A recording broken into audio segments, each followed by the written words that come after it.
Assalamualaikum dan selamat malam. Bagi memulakan temu kita pada malam ini, marilah kita mulakan temu kita dengan umul kitab Al-Fatihah.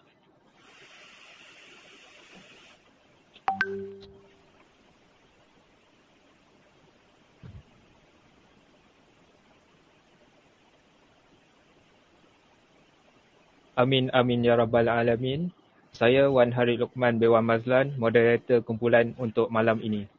Saya kenalkan ahli kumpulan saya, Syahirah binti Hawai selaku ketua kumpulan, Tan Li Fei, Teh Chen Chong, Tuan Muhammad Luqman Hakim bin Tuan Mamat, Wan Akmal Syamin bin Wan Syahrul Zaman, Wan Nur Atirah binti Wan Bostamin dan Wan Teh Sofia binti Abdul Rahim.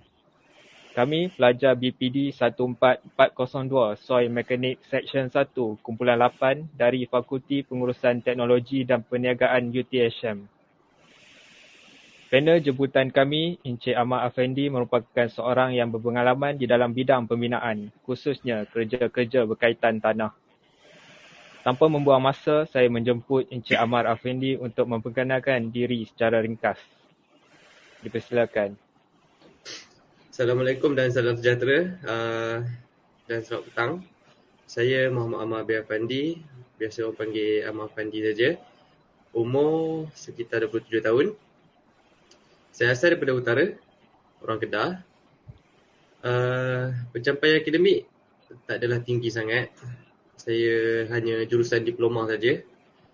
Pengalaman kerja, alhamdulillah so far sekarang dah 2 tahun lebih. Dengan 2 tahun dengan bidang slope protection dan selebihnya tu dengan kerja-kerja dalam bangunan. Saya buat MRT dulu. Itu sebut sedikit pasal saya. Terima kasih Encik Ahmad Afendi atas pengenalan diri itu tadi. Sesi ini akan diteruskan lagi dengan pertanyaan soalan daripada setiap ahli kumpulan ini. Saya persilakan ketua kumpulan untuk memulakan sesi ini, seterusnya rakan-rakan saya yang lain sehingga selesai sesi temu ramah ini. Dipersilakan. Saya Syahirah binti Hawai, selaku ketua kumpulan ini. Soalan saya, apakah syarat kelayakan dan pengalaman untuk bekerja di dalam bidang ini? Syarat kelayakan syarat kelayakan. Okey, topik yang kita bincangkan malam ni adalah topik kerja-kerja tanah yang spesifik kepada slope protection. Jadi nombor 1 bagi syarat kelayakan untuk bekerja dalam bidang ni, so for sure lah bidang geotechnical. So tak silap saya bidang geotechnical ni ada dekat UTHM tu tak? Geotechnical, okay. So geotechnical ni dia punya main untuk kerja dengan kerja tanah lah, whatever is excavation work ke ataupun leveling tanah, slope protection. So geotechnical ni dia punya jurusan yang tepat lah. Bagi soalan Cik Syirah tu pula, satu lagi untuk kelayakan. Kalau kelayakan bagi orang yang tak ada sijil dalam geotechnical, benda ni actually siapa-siapa pun dia boleh belajar onsite. Sebab kecuali untuk jadi engineer lah, to become a part of engineer you must learn pasal geotechnical lah. Tapi untuk kelayakan untuk bekerja dalam bidang ni sebagai site supervisor ataupun operation supervisor, dia tak memerlukan sangat lah. Sebagai geotechnical tu sebagai dia punya main course untuk dia dapat kelayakan untuk kerja lah. So pendapat saya kelayakan tu untuk jadi engineer, site engineer ataupun engineer mesti ada dalam bidang geotechnical. Second, pengalaman kerja je. Cukup dia ada pengalaman kerja sikit, yang before dia dah boleh handle. Ni lah untuk slope protection. Okay. Ada soalan lagi? Assalamualaikum. Saya Wan Ashraf bin Tuan Bostamin. Soalan saya, apakah yang mendorong Encik untuk bekerja dalam bidang ini? Yang mendorong saya nak kerja dalam bidang ni, saya nak kahwin. Jadi saya perlu cari pekerjaan. Tak adalah. Okay. Itu tak profesional punya jawapan lah kan. Okay. First thing masa saya apply kerja ni yang mendorong minat saya ada satu orang kata apa? Azam ke cita-cita Saya ada satu benda yang saya minat. Saya minat civil work. Dulu masa saya belajar diploma in QS, saya always tertarik dengan civil work. Dia more kepada civil work. Saya tertarik dengan empangan, landasan kereta api, airport, benda-benda macam tu. So, tu saya tak expose dengan slope protection lagi. So, masa saya apply, saya tengok dia tulis kat situ specialist in slope protection and stabilizer. Okay.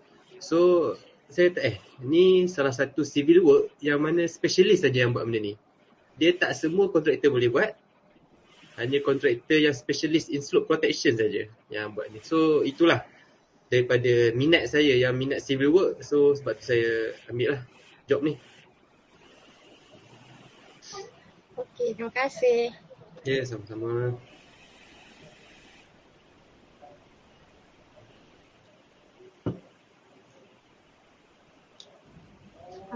Saya pula. Saya Wanda Syafia binti Abdul Rahim. Soalan saya, terangkan sedikit kerja-kerja dan apa yang perlu dilakukan untuk menyiapkan kerja berkaitan tanah yang selalu Encik dapat. Saya kurang dengar lah benda tadi. Oh, ya ke? Ya. Terangkan sedikit kerja-kerja dan apa yang perlu dilakukan untuk menyiapkan kerja berkaitan tanah yang selalu Encik dapat. Terangkan sedikit kerja. Untuk kerja dalam bidang saya ni, sedikit kerja saya bagi tahu sedikit kerja. Di sedikit kerja tu saya tak dapat identify. Okay. So dia macam kerja-kerja dalam slope protection. Apa yang terlibat dalam kerja slope protection lah. Okay. Kerja-kerja yang terlibat dalam slope protection, dia punya main soil nailing lah. Soil nailing. Lepas tu ada, dia ikut design sebenarnya kerja ni. So kalau saya dapat title project tu, memang kerja dia buat soil nailing. Lepas tu dalam design ada, kadang-kadang ada rubber wall, ada tie back wall. Pernah dengar kan benda ni? Ke benda baru? Benda baru, okay. Soil nailing lah, soil nailing, rubber wall, tie back wall. Soil nailing ni dia punya kerja tu, kita drill permukaan tanah tu, slope tu, kita drill. Then kita masukkan besi. Dia punya perkataan pun dah soil nailing, yang kita boleh, orang kata apa, boleh agak lah macam paku. Macam kita paku dinding. So kita drill, buat lubang, kita masukkan besi, kita bubuh simen. So dalam tu nanti dia akan ada paku. Macam tu lah. Ni kita punya bukit. So ada paku. So dia protect tanah tu daripada collapse lagi lah. Lepas tu dilakukan untuk menyiapkan kerja berkaitan tanah. Banyak ni. Biasanya apa yang saya buat untuk menyiapkan kerja-kerja tu, first saya akan buat, saya cerita dia punya step lah. Satu, saya buat soil nailing. Second, saya ikut design. Kadang-kadang ada dia suruh buat ganiting, ataupun dia punya finishing dia ada dia suruh buat hydro seeding. Ganiting ni kalau kita tengok dekat tepi highway tu, dia nampak simen je dekat slope tu. Kalau hydro seeding pula, kalau you all tengok dekat tepi highway, you nampak slope tu kan, dia ada rumput, hydro seeding. So kita hijaukan dia. Lepas tu itu dia punya finishing lah. Lepas tu kita buat sistem longkang. Ni penting untuk elak daripada slope protection tu gagal lagi longkang. Kita kena buat sistem longkang untuk dia.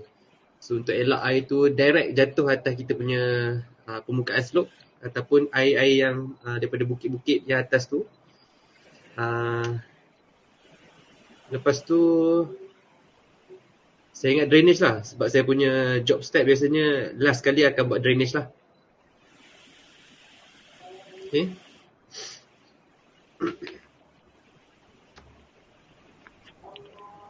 Saya Tyson Chong. Soalan saya adalah, apakah yang akan berlaku jika kerja berkaitan tanah tidak dijalankan mengikut spesifikasi kerja? Oh, kalau tak ikut spesifikasi benda ni berat sebenarnya. Sebab kita terutamanya dalam kerja-kerja slope protection, nama pun dah protect. So sebenarnya kita melindungi. Kalau kita tak ikut spek tu, benda tu sebenarnya impak dia besar tau. Sama ada kepada kita sendiri atau benda sekeliling dia. Yang paling buruk lagi kalau melibatkan nyawa orang. So contohlah projek saya dekat tepi jalan. Projek saya dekat tepi jalan, lereng bukit. So saya buat tak ikut spek. Dan runtuh. So runtuh tu saya kena fully take responsibility. Saya orang first yang akan diorang cari. Sebab apa? Sebab tak ikut spek. Okay, untuk soalan yang ditanya dia Bro Tai Chencong lah kan. Mentan lah. Kalau tak ikut kalau tak ikut spesifikasi ni, benda pertama yang boleh jadi, dia collapse balik, dia runtuh balik. Waktu tu juga. Itu yang paling buruk sekali. Bila saya tak ikut spek, semasa saya kerja pun, tak sempat habis. Boleh runtuh balik. Hal ni dia disebabkan kadang-kadang faktor cuaca. Lepas tu vibration daripada saya punya mesin-mesin yang tengah buat kerja yang belum siap tu lah. Vibration daripada situ. So kalau tak ikut spek, dekat situ pun dah boleh runtuh sebenarnya. Semasa during construction project pun dah boleh runtuh. Lepas tu slope failure. Kalau tak ikut spek, mungkin saya punya bahagian tu okey. Tapi the others bahagian dia runtuh. Sebab kalau ikutkan skala saya buat slope protection ni, contoh saya buat skala dia ketinggian 10 meter. Sepatutnya dalam ketinggian 10 meter tu, kalau saya ikut spek, saya boleh protect sampai ke puncak. Tapi sebab saya tak ikut spek, yang tempat yang lain pula boleh runtuh. Maksudnya yang puncak pula boleh runtuh sebab dia tak dapat nak tampung dia punya beban. Itulah kalau kita tak ikut spek. Okay.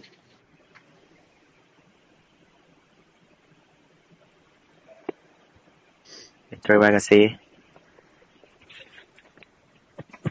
Okay, seterusnya saya Wan Hari Luqman bin Wan Mazlan. Soalan saya, apakah cabaran-cabaran yang biasanya dihadapi semasa proses pembinaan cerun ini dijalankan? Cabaran pertama lah yang paling saya tercabar sekali lah. Saya tercabar dengan kuasa Tuhan sebenarnya. Tapi saya tak boleh buat Hujan. Kerja atas bukit, main kerja tanah, main kerja yang tak ada bumbung. Hujan tu memang saya punya musuh. Tapi saya tak boleh buat apalah, tu Tuhan nak bagi. So kalau hujan tu sama ada dua je. Dia jadi rahmat ataupun dia jadi disaster balik kat saya.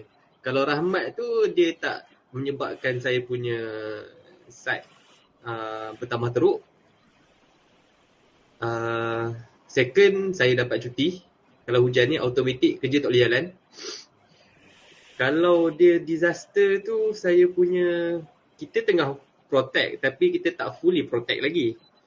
Jadi bila hujan ni dia boleh runtuh balik. So itu yang paling cabaran sekali lah bila hujan. Second, disebabkan hujan juga. Kerja-kerja tanah ni, kadang-kadang saya punya tempat kerja tu dalam hutan, atas bukit. Jadi bila hujan tu, kenderaan dah tak dapat nak lalu sebenarnya. Kalau saya duduk atas, tiba-tiba hujan. Actually saya tak boleh immediately turun. Saya kena tunggu sampai hujan reda ataupun keadaan dah okey sikit, tanah dah agak keras sikit, baru boleh turun. Kalau tak, kegaung lah cerita dia. Nombor 3, ni cabaran besar juga. Kalau ada di antara kalian nanti kalau dapat intern dengan geotechnical punya company, you all boleh rasa lah peritnya kita orang nak bawa naik material daripada tempat stockpile ke site. Sekarang ni saya punya site dekat Hulu Langat. Memang betul-betul atas bukit. Saya punya akses untuk transport material hanya sampai ke jalan besar je. Saya punya atas bukit, saya punya transport material sampai sini je. So the whole daripada sini nak naik ke atas tu memang seksa, dan saya tak boleh selambak bawa material sekaligus. So dalam CPM sebenarnya ada calculation pasal material jugalah. Okay, untuk kadang-kadang material, transport material tu agak susah lah. Saya tak boleh bawa banyak, saya wasting time kat situ. Second, agak bahaya untuk driver sebab lereng bukit. So permukaan pun tak sekata. Selain daripada material, satu lagi,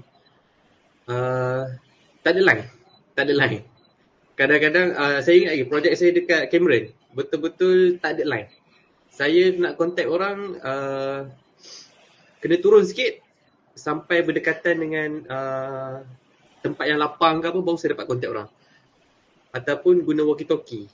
Walkie-talkie pun kadang-kadang hidup, kadang-kadang tak. Biasalah bila hujan dekat atas, saya dah tak boleh turun dengan kereta, saya kena jalan kaki. Kadang-kadang kita nak panggil orang pick up ke apa ke, tak ada line. So jalanlah kaki sampailah ke rumah lah cerita dia. Ataupun jalan besar ke, tumpang orang pula telefon. Dekat Canberra memang teruk lah dia punya line. Oh itu kenangan pahit betul. Okay.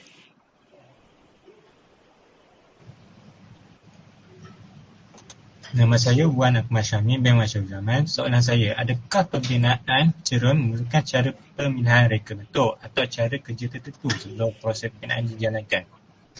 Jawapan dia ya. Mana-mana pembinaan pun mesti ada design drawing, mesti ada method statement, mesti ada SWP, safe work procedure. Itu memang common lah dalam pembinaan. Tapi yang saya nak kongsikan design drawing. Design drawing. Kita biasanya bukannya jadi satu lagi tu apa Mak Jo? Saya punya kontrak biasanya design and build. Bukan yang tender proper elok-elok dah prepare setahun 2 tahun punya design, lepas tu baru tenderkan benda tu, tak. Ada proposal, tak. Saya design and build. So biasanya bila benda tu dah jadi, temporary action akan ni dululah. Biasanya temporary action, dia orang akan take temporary action dulu, contoh pergi tutup ke, pergi protect sementara. Then barulah consultant ataupun in-house pergi tengok, dia orang akan investigate. So design dia dia tak common, dia mesti berlainan. Sebab dia ada load calculation dalam design drawing dia. Lepas tu dia ada keadaan tanah kat situ. So keadaan tanah dekat semua tempat tak sama. Ada tempat yang hard soil, ada tempat yang loose soil, ada tempat yang sand soil, ada yang rock. So design dia pun berpandukan keadaan tanah kat situ. Itu nombor 2. Nombor 3, tempat berlakunya tanah runtuh tu. Kita kena identify benda tu sebelum keluar design. Benda ni disebabkan oleh kena transportation. Kita nak design benda yang wow-wow tu, supply boleh ke hantar yang wow-wow tu? So dia akan design berdasarkan location tempat. Contoh, dekat tempat biasa soil nailing 12 meter. Saya buat atas bukit, tinggi, nak transport susah. Mungkin diorang design saya punya soil nailing 6 meter. 6 meter, lepas tu join lagi 6 meter. So dia punya besi tu tak hold 12 meter. Mungkin 6 meter join jadi 12 meter. So itu berkaitan dengan design drawing dengan method statement pula lah. Bukan last lah. Satu lagi costing. Costing ni dia merangkumi semua. Kalau tempat, location, kat mana, keadaan tanah dia, So costing ni dia melibatkan jugalah. Dia melibatkan design. So design kalau tempat tu bukan tempat yang lalu lalang ataupun yang kita nak jaga dia punya aesthetic value, mungkin dia buat tak cantik tak apa. Tapi dia punya dari segi kekuatan ataupun protection tu sampai. Dulu saya pernah dekat Penang. Dekat Penang dia orang nak mengekalkan green dekat jalan Teluk Bahang balik pulau. Saya punya projek kat situ. So site condition tu kalau dia punya slope failure punya curve tak berapa nak teruk sangat, dia akan protect dengan hydroseeding je. Lepas saya buat soil nailing, dia orang akan protect dengan hydroseeding. So dia akan naik rumput balik. So benda tu nampak cantik lah. Bila kita lalu tepi jalan nampak hijau-hijau je kan. Macam tu lah. Okay. Saya Tuan Muhammad Mahakim bin Tuan Muhammad. Soalan saya, kerja-kerja cerun berlaku di kawasan berbukit. Jadi, apakah jentera yang biasanya digunakan dan cabaran menguruskan jentera tersebut di kawasan pembinaan tersebut? Jentera.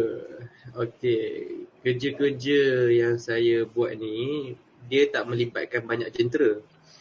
Sebab dia punya skop kerja tu dia kecil je. Jadi sekarang ni projek yang tengah ongoing, saya guna excavator, saya guna backhoe, saya guna lori 4-wheel, yes, lori 4-wheel yang ada 4-wheel. Saya guna pickup. Pickup ni saya kira sebagai jentera tau, sebab dia pun saya bawa naik material pun kadang-kadang saya guna pickup truck.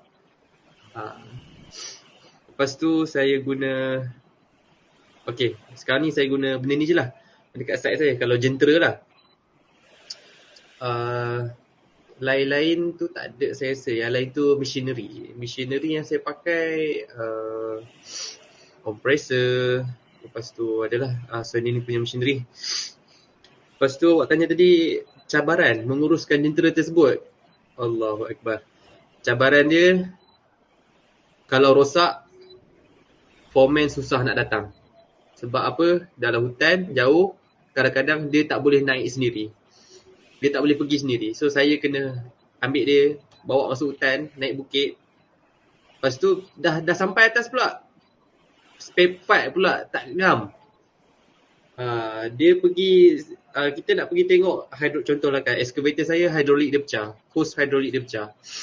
Dia bawa ada spare part tapi size tak sama.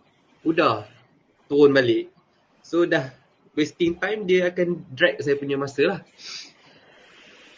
Itulah dia punya cabaran dia. Satu lagi, jalan agak sempit, jadi pemilihan jentera untuk masuk dekat site tu, you kena, masa site visit tu memang mata dengan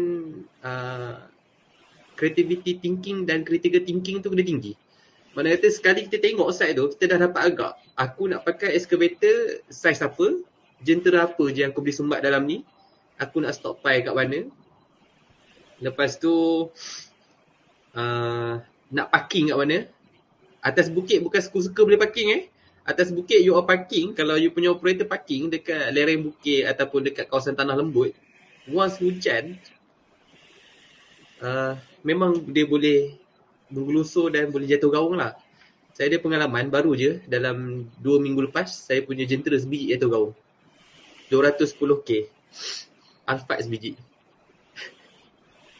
Nak menjawab tu macam mana tu? Tu accident yang berlaku dekat site lah. Itu disebabkan oleh hujan lah. Hujan pada petang pukul 5. Tak apa kot, saya share. Saya parking, saya punya operator parking. Bukan parking, kita orang tengah kerja. Tiba-tiba suddenly hujan lebat turun. Memang lebat. Lebat. Mana kata memang kena stop work lah. Kalau teruskan tu lagi bahaya. So kita orang stop. Jentera saya parking dekat lereng bukit. Tapi dia tebing. So kita orang stop parking, kita orang turun. Tinggal lah lagi pun dah pukul 4 lebih, nak pukul 5 lah. Waktu kerja pun dah habis. So balik. So pada pukul 6.30 saya baru sampai.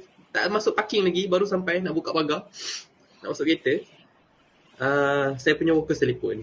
Dia tanya, dia beritahu saya punya excavator dah tergolek masuk gaung lah. Tapi saya tanya dia, kena orang ke tak apa semua kan. Alhamdulillah lah tak melibatkan kehilangan nyawa ataupun harta benda lah. So harta benda tu dia seorang je lah yang tergolek tu. Itulah cabaran jentera ni. Kerja-kerja macam kita orang ni. Satu lagi, kalau kerja dekat tepi jalan, contoh lereng bukit tepi jalan yang runtuh, pemilihan jentera pun penting juga. Satu lagi cabaran dia, heavy traffic. Saya nak guna jentera tu, saya nak kena on hold traffic, saya nak kena buat stop and go punya traffic, saya nak load saya punya jentera pun susah. Kadang-kadang sampai bergaduh dengan pengguna, tapi benda tu boleh settle lah, boleh settle. Okay.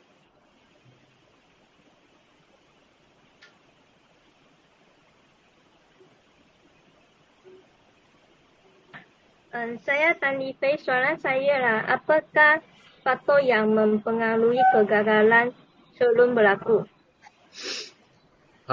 Saya nak spesifik lagi soalan tu boleh tak? Saya nak you all spesifik sikit.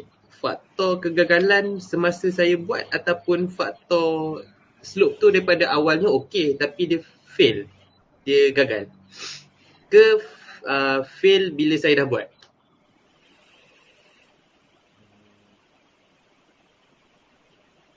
Apa faktor yang mempengaruhi you kegagalan? Okey, dia faktor lah. Okey, faktor dia gagal. Faktor gagal. Saya spesifikkan kepada dua keadaan. Satu, keadaan sebelum saya masuk kerja. Nombor dua, keadaan saya dah buat kerja tapi dia gagal juga.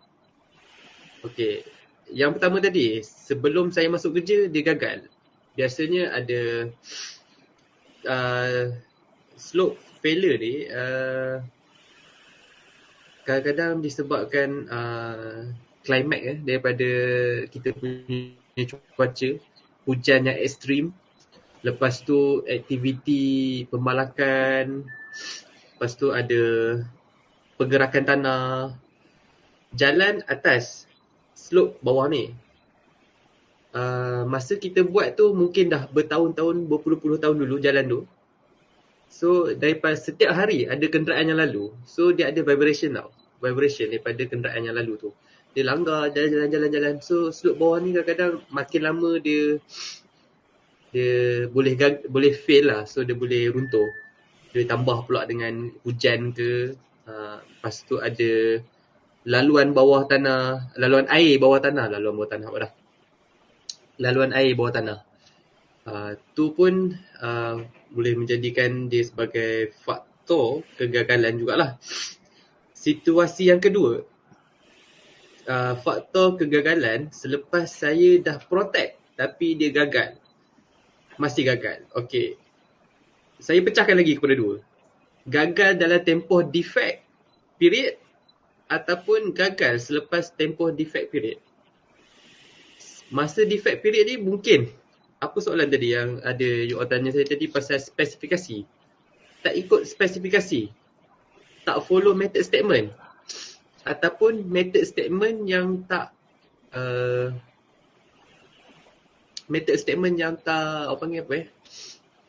sebenarnya method statement tu tak menepati keadaan tu. Method statement yang kita design tu tak menepati. Biasanya design tu jaranglah salah. Biasanya nombor satu orang akan cari spesifikasi lah. Yang kedua, keadaan selepas saya protect tapi after defect liability period. Kadang-kadang design calculation, masa dia orang buat tu, design calculation dia tu kurang tepat ataupun dia orang salah estimate. Dia orang punya dia ada C curve tau. Kalau slope failure ni ada curve dia kan. Kalau kita belajar dalam geotechnical ni dia ada curve dia. Curve yang runtuh tu kadang-kadang kita ingat dia banyak ni je, rupanya dia lebih daripada tu. So kita protect, dia tak dapat tahan lama. Sebab yang belakang tu sebenarnya pun dah, kita ingat dia punya curve sampai sini je. Rupanya curve kegagalan tu sampai sini. So kita protect design kita tu, kita ingat sampai sini je dia punya curve. So yang belakang pula runtuh, contohlah belakang pula sliding, ada soil movement. Cukup sikit kerak. So yang depan ni terus dia boleh collapse sekali. So walaupun kita dah protect, dia still boleh runtuh. Kalau keadaan macam tu lah. Saya pernah tengok dekat, saya pergi site visit dekat Negeri Sembilan. Dia tak masuk Negeri Sembilan lagi, Kuala Kelawang ataupun Jeramtui. Ingat tak yang banjir dekat Ulu Langat tu? Yang gila-gila punya, yang besar tu kan. Waktu tu memang heavy raining lah. So kalau you saya sebenarnya nak share video, tapi video tu saya cari tak jumpa pula tadi. Saya lalu masa site visit tu, kalau you tengok macam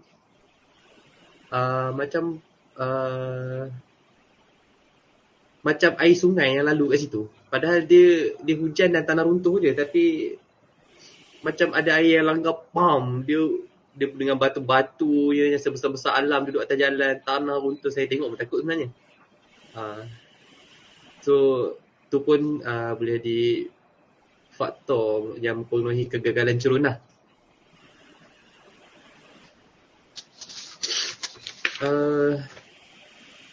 Saya nak share screen macam mana Ada gambar sebenarnya kalau korang nak tengok dia punya layout site, lepas tu slope protection punya kerja lah.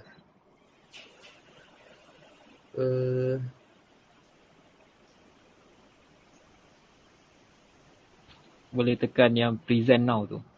Tekan yang present, lepas tu aku nak share pun.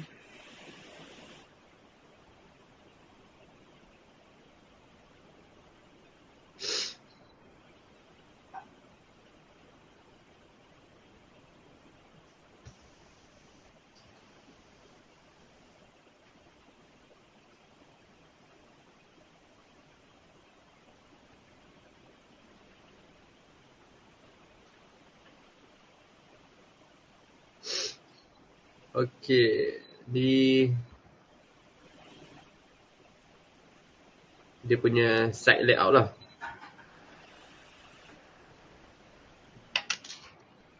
Boleh nampak dia punya layout plan, layout site saya yang tanah runtuh tu. Nampak tak, Jo? Boleh. Nampak. Boleh nampak. Ni daripada drone lah. Kita nak guna drone. Dalam gambar nampak kecil, besar sebenarnya. Ni dalam gambar ni boleh nampak lah jentera yang kita orang guna. Ada excavator, ada lori, tapak.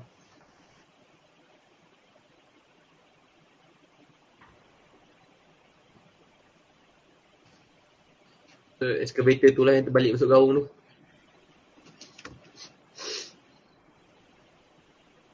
Okay, ni kerja-kerja soneling.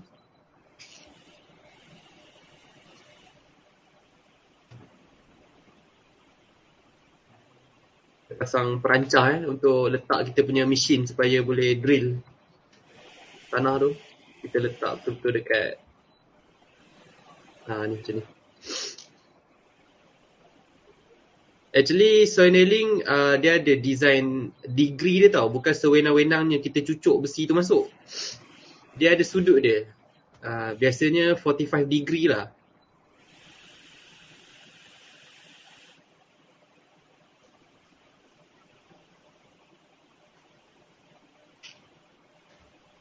So sedikit sebanyak lah dia punya. Okay, saya nak share video kerja-kerja soneling.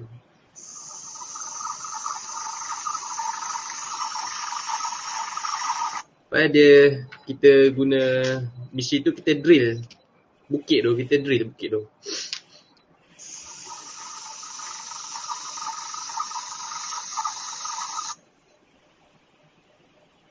So tu je lah kot. Sedikit yang boleh share. Ada lain-lain soalan? Kalau ada yang tak faham lagi ataupun jawapan saya tak merangkumi apa yang diminta ke?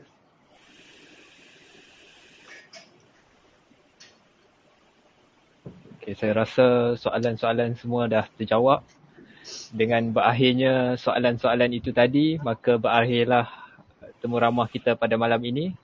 Terima kasih kami ucapkan kepada Encik Ahmad Afendi kerana sudi meluangkan masa bersama kami pada malam ini.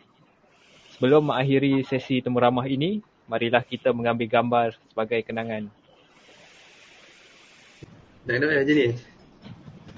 Formal ke apa?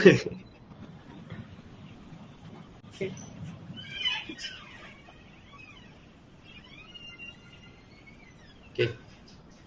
Saya akhir program ini dengan lafaz wabillahi taufiq wa hidayah. Wassalamualaikum warahmatullahi wabarakatuh. Terima kasih Encik Ahmad Afendi. Ya, sama-sama. Terima kasih jemput. Terima kasih.